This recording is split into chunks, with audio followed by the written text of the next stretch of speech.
Hey everyone, the Dark Knight is here. Sudhir बचपन से नाबीना है और अब वो एक गुलकार है, एक मौसीकार है। भवानी एक नौकरानी है जो चंद सालों से उसकी खिदमत कर रही है, उसे और उसके घर को संभाल रही है। एक दिन सुधीर की मुलाकात होती है अली से। वो एक चोर है जो गुज़िश्ता रात उसके घर पे चोरी करना चाह रहा था, लेकिन चोरी नहीं हो सकी।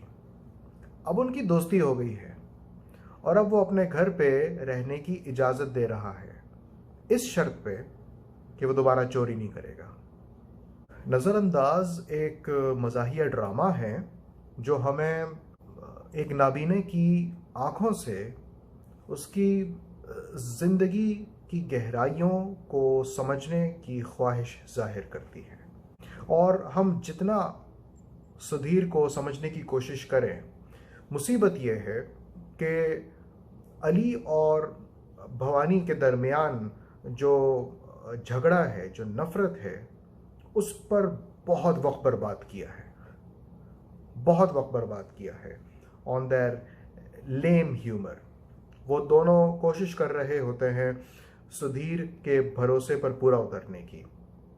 उनको ये लग रहा होता है कि सुधीर जो अपनी विरासत में जायदाद जिसके भी नाम किए जा रहा है, वो उन दो में से कोई एक हो सकता है। ओ भाई, क्यों क्यों वाई?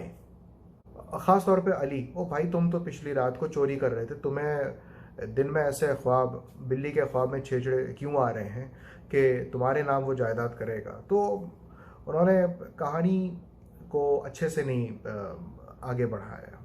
जितना वक्त अली और भवानी के फालतू मजाक में वक्फ किया है, अगर वही टाइम सुधीर की ज़िंदगी पर मज़ीद लगाते, सुधीर की ज़िंदगी पर तो फोकस किया है, ड्रामेटाइज किए हैं वो सीन्स, लेकिन वो इतना सारा वक्त जो बर्बाद अली और भवानी के नफ़रत पर हुआ, खींचम तानी पर हुआ, अगर वो वक्त भी सुधीर की ज़िंदगी पर लगाते, उसके माजी पर लगाते, उसकी मौसीकी में दिलचस्पी, उसके कैरियर पर लगाते, तो सिर्फ सुधीर की कहानी ही डेवलप नहीं होती, मज़ीद फिल्म बहुत अच्छी साबित होती।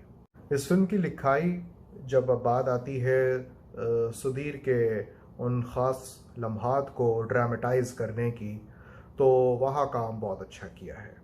जब सुधीर अपनी पुरानी मोहब्बत से मिलने जाता है बहुत सालों के बाद, और वो अपने बचपन के घर में दोबारा जाता है, और जब वो भागता है, भागने से उसको तकलीफ़ थी, लेकिन फिर उसको भागने का एक मौका मिलता है।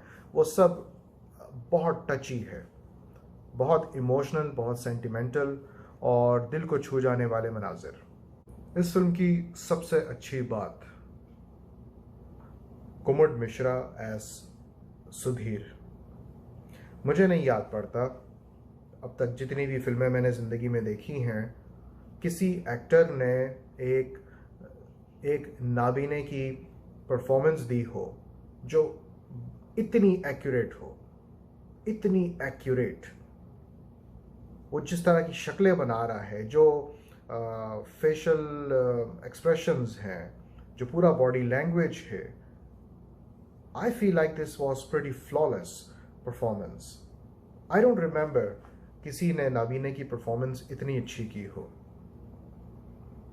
आई think the last time Ayesha Kapoor in black was pretty close to perfection. That was something. और उसके बाद से ये आई थिंक कुमुद मिश्रा है जिसने नाबीने की इतनी ज़बरदस्त परफॉर्मेंस दी है।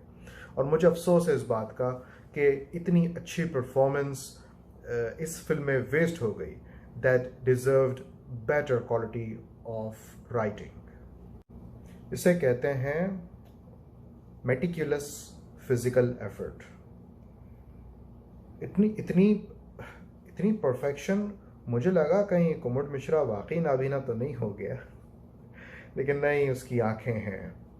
इंस्टाग्राम पे देखा मैंने। दिव्या दत्ता और अभिषेक बैनर्जी इतने अच्छे टैलेंटेड एक्टर्स हैं, बैडली वेस्टेड, बैडली वेस्टेड। नज़रअंदाज्ड by its aesthetics. इस फिल्म को ज़रूर देखें just because of one reason, Kumud Mishra giving one of the best performances of the year. I am Sami Naik.